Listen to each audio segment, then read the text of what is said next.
Մի փոքր առաջ Նիկոլ Փաշինյանն այստեղ հպարտանում էր, որ վիզերի ուղղություններն ավելացել են։ Ես ուզում եմ մեր քաղաքացիներին հիշեցնել, որ Նիկոլ Փաշինյանի կառավարությունը 4.5 միլիարդ էր տրամադրել Fly Arna-ն ավիաընկերությունը ստեղծելու համար, Fly Arna կազմակերպությունը տապալվել է եւ հարկատուների գրպանից 4.5 միլիարդ դրամ ուղղակի մսխվել է։ Դա էլ հերիք չէ, Հայաստանի Հանրապետությանը դատի են տվել եւ Air Arabia-ն, որ մաս էր կազմում այս Fly Arna կազմակերպությանը, իրենց պնդմամբ եղել են որոշակի խոստումներ Նիկոլ Փաշինյանի կողմից, որոնք չեն իրականացվել եւ այդ հիմքով էլ Հայաստանի Հանրապետությանը դատի են տվել։ Նիկոլ Փաշինյանի կառավարության ժամանակ է, որ Հայաստանի Հանրապետությունը հայտնվել է Եվրոպական միության ավիացիոն սև ցուցակում։ Եվ մեղմ ասած, այդքան էլ տպավորիչ չէ, որ գալիս այստեղից այս ամեն ինչի ֆոնին խոսում եք վիզերի մի քանի ուղղություններ ավելացման մասին, այն էլ են դեպքում, եթե չեմ սխալվում, որ կառավարությունը թռիչքների սուբսիդավորում է իրականացնելու։ Եվ այստեղ էլ հարց է առաջանում, ընդհանրապես այդ գումարը ավելի լավ էր տրվեր մեկ այլ ոլորտի, չգիտեմ, նույնիսկ թոշակների բարձրացման, ուսուցիչների աշխատավարձի բարձրացման, թե ուղղությունների վրա։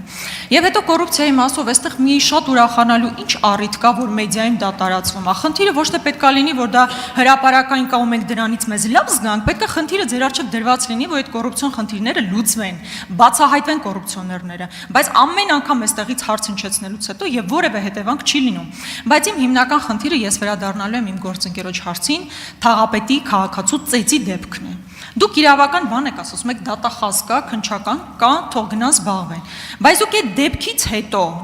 քաղաքական պատասխանատվության որևէ խնդիր չեք տեսնում։ Իրավականն ասում եք, բա քաղաքական պատասխանատվությունը։ Այդ դեպքում ուրեմն դուք նորմալ եք համարում, որ քաղաքական, այսինքն թաղապետը քաղաքացուն ծեծելուց հետո կարող է շարունակել մնալ որպես թաղապետ, բայց այստեղ քաղաքական պատասխանատվության խնդիր դուք այստեղ չեք տեսնում։ Արդեն կպատասխանի Հայաստանի Հանրապետության վարչապետ Նիկոլ Փաշինյանը։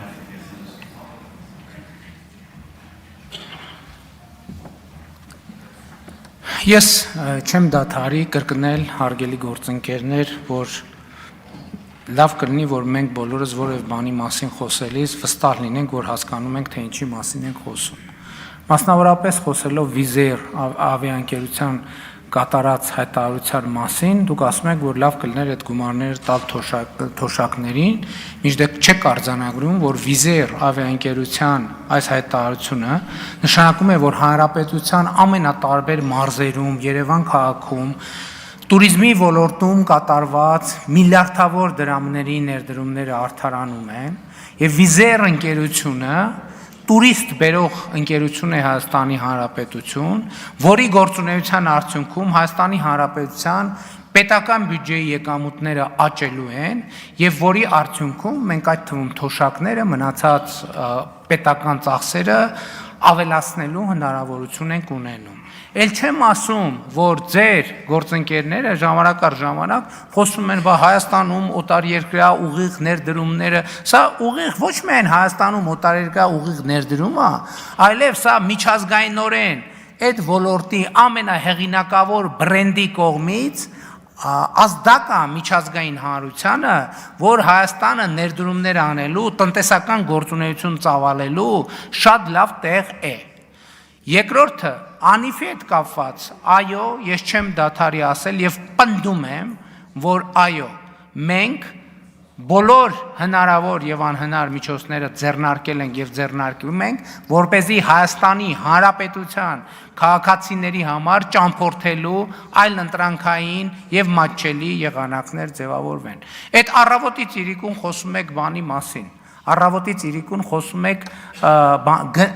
եւ մենք էլ ենք խոսում գների թանկացման մասին։ Եկեք գնանք նայենք Հայաստանում ավիատոմսերի գների դինամիկան վերջին 10 տարվա ընթացքում։ Բա այդ քաղաքացու գրպանի, չի։ Դուք ասում եք 4.2 միլիարդ դրամ տվել է Փաշինյանի կառավարությունը պետական բյուջեն կրկնապատկվել է եւ 4.2 միլիարդ դոլարի լրացուցիչ եկամուտ է բերել Հայաստանի Հանրապետությանը։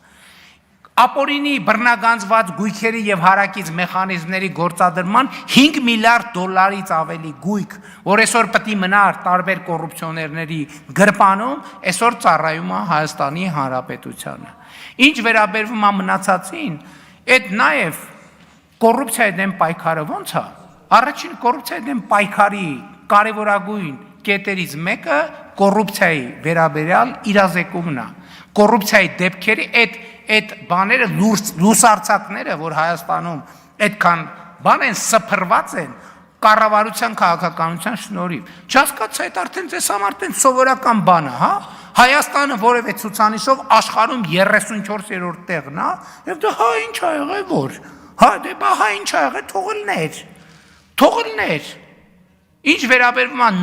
նորքի դեպքին, ես հստակ քաղաքական գնահատական եմ տալիս, ասում եմ անընդունելի է ինձ համար։ Դրա շուրջ վարչական որոշումներ պետքա լինեն, թե չլինեն։ Ես նախընտրում եմ, որ նախ մենք Երևան համայնքում ունենք գործընկեր, եւ ես նախընտրում եմ, որ մենք այս հարցը աշխատանքային մակարդակով կոմունիկացնենք մեր սիրելի, մեր հարգելի գործընկերներին եւ մեր դիրքորոշումները արտահայտենք։ Ես հույս ունեմ եւ համոզված եմ, որ ընդ որում ես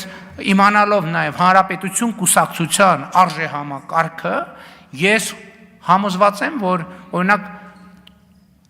եթե մեկը ասի, որ Հանրապետություն կուսակցությունը այս նույն ընկալումը չունի, ես կզարմանամ շատ խիստ եւ դրանից պետքա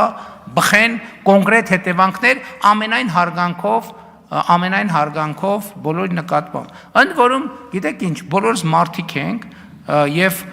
կարող ենք պահի տակ ինքնատիրապետում կորցնել եւ այլն, ես չեմ ուզում որևէ, բայց կա որոշակի կանոն, ի վերջո մենք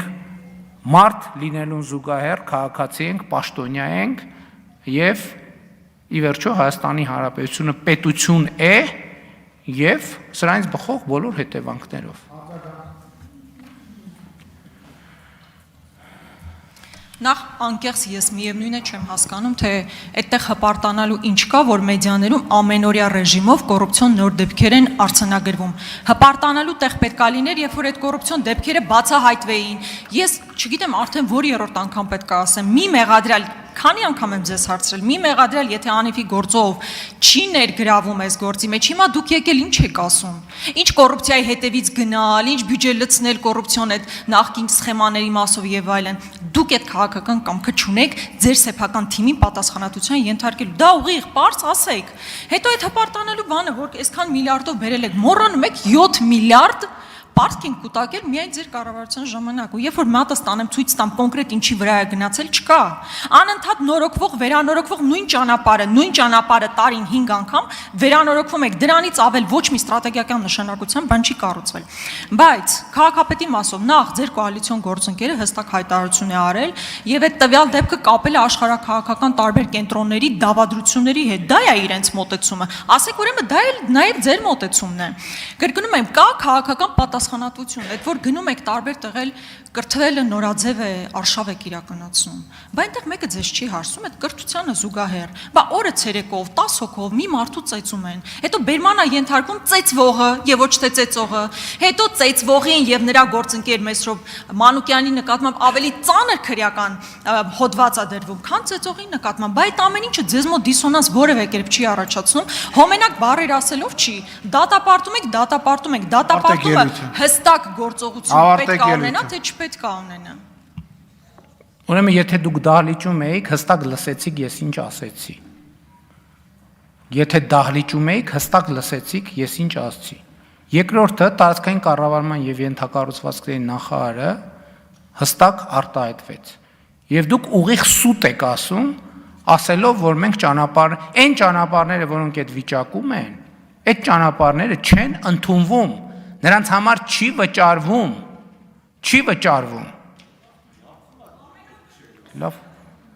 Ավտոն ջարդվում է, դրա համար էլ կան մեխանիզմներ եւ հետևանքներ։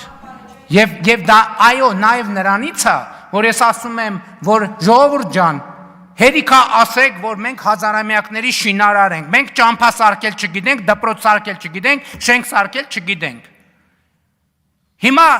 ինչի մասին եք խոսում, էտումից եք եկել ինչ եք բողոքում։ Այսինքն ճիշտ եք անում, մենք ենք բողոքում, դուք եք բողոքում։